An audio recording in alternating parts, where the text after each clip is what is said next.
শান্তিরবাজার পুর এলাকার সার্বিক উন্নয়ন এবং আধুনিকীকরণের লক্ষ্যে বুধবার শহরের বিভিন্ন গুরুত্বপূর্ণ এলাকা পরিদর্শন করেন মহকুমা প্রশাসন এবং পুর পরিষদের প্রতিনিধিদের একটি দল।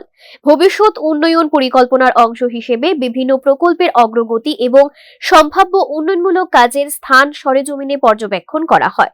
পরিদর্শনের সময় প্রতিনিধি দল শান্তিরবাজার মিনি স্টেডিয়ামের নির্মাণ কাজ, নতুন মোটর স্ট্যান্ড প্রকল্প, পুরনো মোটর স্ট্যান্ড এলাকা, শহরের গুরুত্বপূর্ণ সড়ক, জল নিষ্কাশন ব্যবস্থা এবং বাজার এলাকায় নতুন স্টল নির্মাণের সম্ভাব্য স্থান ঘুরে দেখেন।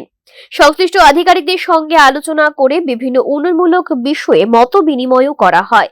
এই পরিদর্শনে উপস্থিত ছিলেন শান্তিরবাজার পৌর পরিষদের ভাইস চেয়ারম্যান সত্যব্রত সাহা, শান্তিরবাজার মহকুমা শাসক তরুণ কান্তি সরকার, পূর্ত দফতরের এসডিও প্রবীর বরণ দাস, ব্লক ডেভেলপমেন্ট কমিটির সদস্য ও সমাজসেবী দেবাশিস ভৌমিক, সমাজসেবী অমল দেবনাথ সহ অন্যান্য প্রশাসনিক ও জনপ্রতিনিধিরা।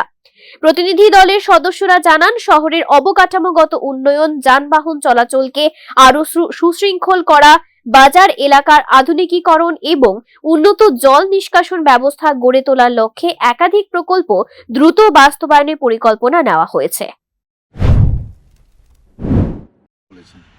আমাদের স্বপ্নের মাঠ, এই শান্তিরবাজারবাসীর স্বপ্নের মাঠ। শান্তিরবাজারবাসী দীর্ঘদিন ধরে স্বপ্ন দেখেছিল এখানে একটা মিনি স্টেডিয়াম হোক।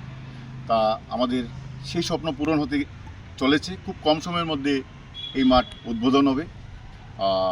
শুধু এই মাঠ না, আজকে আমরা আমাদের মাননীয় এসডিএম সাহেব, পিডব্লিউডি এসডিও সাহেব, আমাদের মণ্ডল সভাপতি সহ আমরা বিভিন্ন জায়গায় ডেভেলপমেন্টের উদ্দেশ্যে বের হয়েছি। মাঠে এলাম, মাঠের কাজ পরিদর্শন করলাম।